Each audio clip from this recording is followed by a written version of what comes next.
Hello everybody, welcome back to the channel. For those of you new, I'm Jeanette from Boricua Sewing and Crafts, and in this video what I'm going to do is I am going to be showing you how to embroider this very famous Easter basket that a lot of folks are getting. These Easter baskets are available at Five and Below, okay? If you have done, if you planned on doing Easter baskets early, you may have gotten some of these from overseas, from some of the wholesalers. They do sell them wholesale for like $3 a basket, but if you go to Five and Below, they're about $5. So it's like a $2 difference. These are really, really nice baskets. They have a lining, okay? They come with a little lining already in there. They look very sturdy and stuff. They look like very good quality. Not bad for $5, okay? And they already do come in borders. So if you really take a look at this bunny rabbit right here, you see that this is actually an applique, okay? As you can see, look at all the satin stitches around, okay? And they just glued a cotton ball for the tail. So I'm going to show you how to embroider this. Usually what you want to do is you want to embroider the name across the bunny.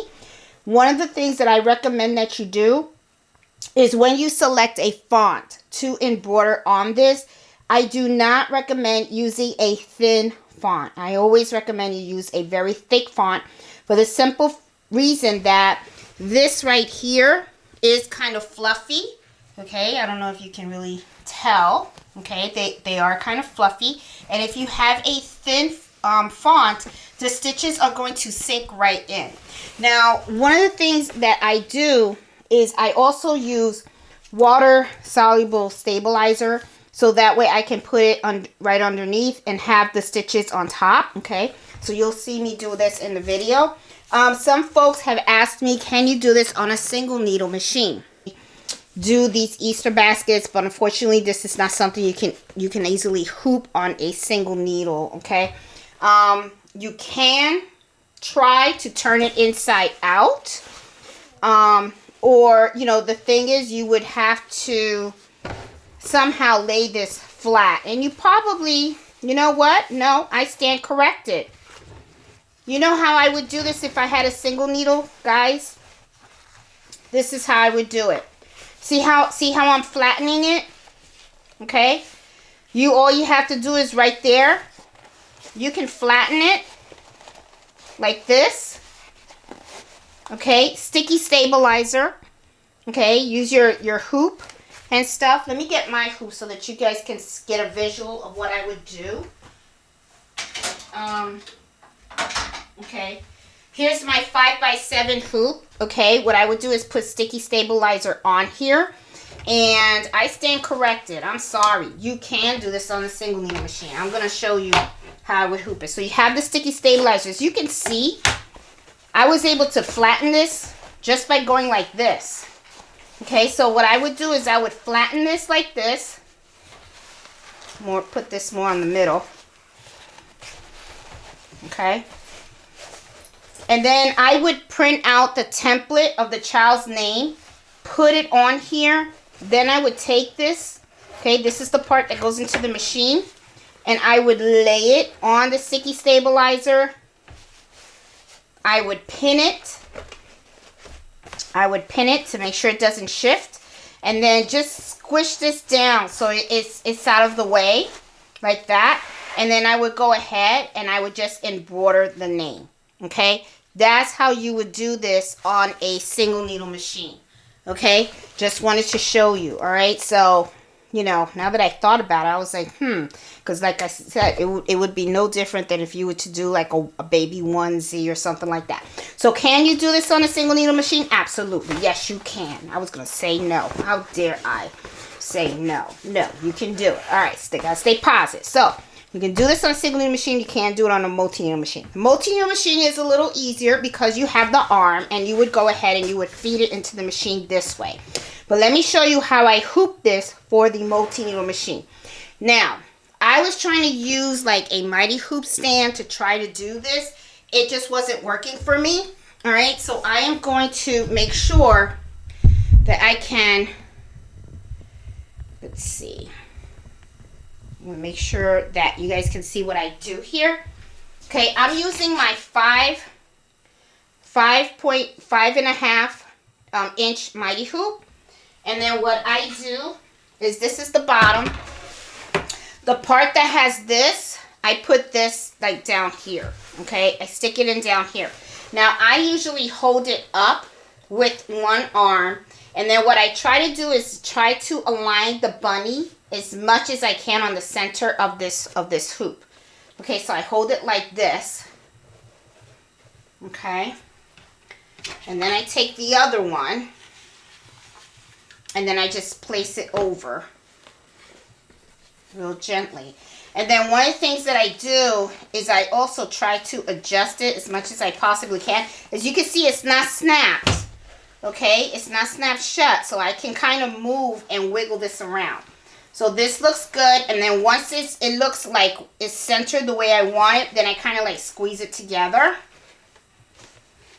And now I am hooped and I am ready to go. Okay, and then I'll just stitch this out. This is ready to go in too. Now, how do I know that it's aligned correctly? If you look, you'll see that this is centered. Okay, that's how I want it. Okay, so what I'm going to do is I'm going to embroider the name Jack right down here, right here. Okay, across. Now, another thing that I'm going to want is, like I said, I'm going to want the water soluble stabilizer. It's water soluble.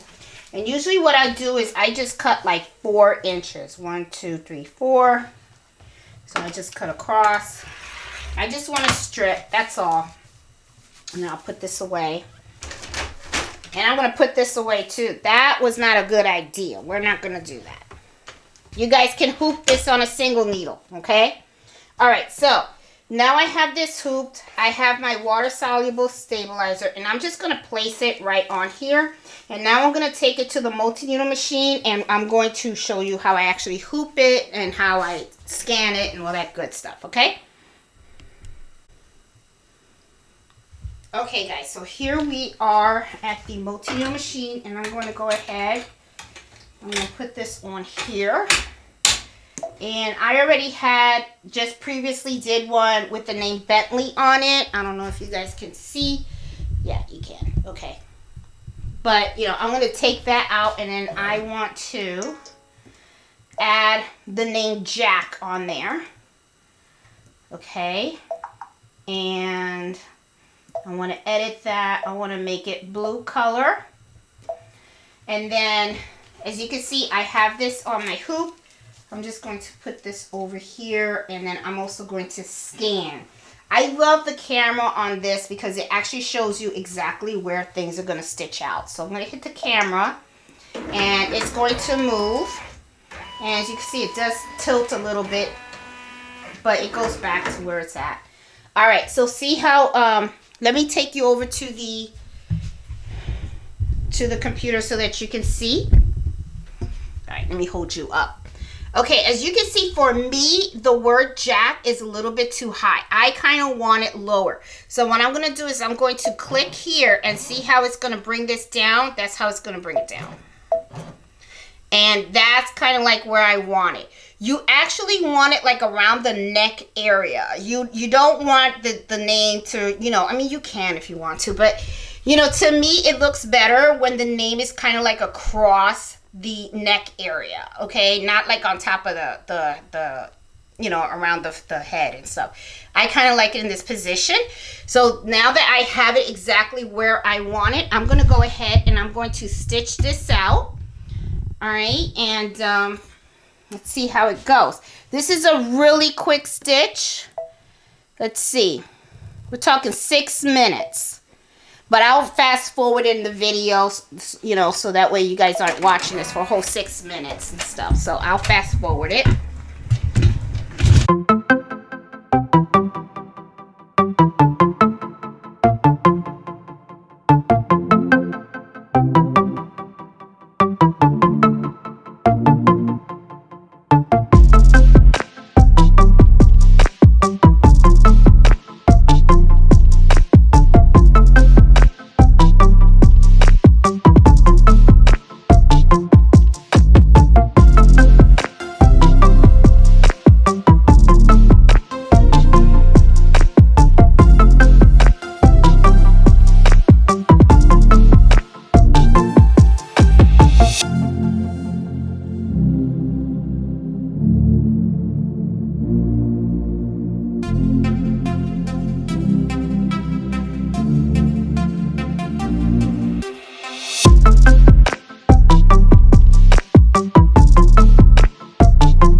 Okay, it is complete. So let's take it over. I'm going to take it out of the machine right now. Hit OK. And let's take it out and let's go over to the cutting board, and I'm actually going to show you. Look how nice that looks so far. Doesn't that look like really, really nice? Now we still got to take this off, and I'm going to show you how to take this off, okay? All right, so let's go over to the cutting board. As a matter of fact, I'm going to hold this here while I move. That way nobody gets dizzy, okay? All right, so now I am here. I'm going to take this out of the hoop. Everything is fine. And I don't know if you guys noticed something. I did not use any stabilizer in this project, okay? Now, there is a reason why I didn't do that. I didn't do that because I actually thought it was kind of like wasteful to do. For the simple fact that this is kind of canvas and it is very, very strong. So the stitches are not going to go anywhere. This material is going to give it all the support that it needs to maintain its embroidery. So there really isn't any need for it, okay? So to take this off, one of the things I recommend is that you go and get yourself a little spray bottle. Not huge, just a little one. Sometimes they have little spray bottles at the dollar store. You can get those, put some water in it, keep it handy because this is going to be really handy to take this off. So usually what I'll do is I will take this off, and I like to rip it down, and then I like to rip it up. That way I can get out as much of it as I possibly can. Okay, but I know I'm not going to get all of it, that's for sure, which is fine. Okay, so as you can see, and let me put this closer to you so that you can see. Let me put this on the side here. As you can see, looking at it very closely, okay, you're going to see right here, I still have, okay, the plastic. The plastic is still under the A and it's under the C. I want to get rid of that. So what I'm going to do is, remember, I have this, okay. I'm just going to fold it. And then what I'm going to do is I'm going to take this and I'm just going to spray right around Jack, okay. A little, not a lot. Then I'm going to take this and I'm just going to put it on top, and I'm going to rub it and peel it off. All done. Then throw this out, and let's take a look at Jack now up close. Gone. All of it. Nice, beautiful, ready for pickup. So there you have it, guys. This is such a quick project. If you have grandkids or you got kids and you want to give them out as gifts or anything, or even if you want to sell these things, these are not bad. I have been selling them all over my neighborhood. Have not put them on Etsy. You know, the pricing of these, you know, I don't think you can go wrong. I got these at 5 and Below, so I actually paid $5 and change. I personally am selling them around my neighborhood for $12. I'm getting the $5 back. So I'm doubling the material, plus I'm getting a little extra $2. The reason why I'm selling it so low is because I'm not paying all these fees from Etsy and all these other websites. So if you are planning on selling these on other websites, be conscientious of the fees you might be getting, and also shipping. This is not going to be something that's really easy to ship too. It's kind of like a bulky item, right? So bulky items sometimes cost a lot of money to ship. So anyway, guys, hope you guys like this video. And if you do, please give me a thumbs up. This is doable on single and multi-needle machines. Okay, I just want to emphasize that because I don't want anybody to feel left out. So if you like this video and you like my channel and you like what I do, please consider subscribing to my channel. Please give me a thumbs up, and please join me on Fridays at 8 o'clock Eastern Standard Time, where I do Embroidery Happy Hour. So I will talk to you guys later. Have a good one and have fun making these baskets. Talk to you soon. Bye.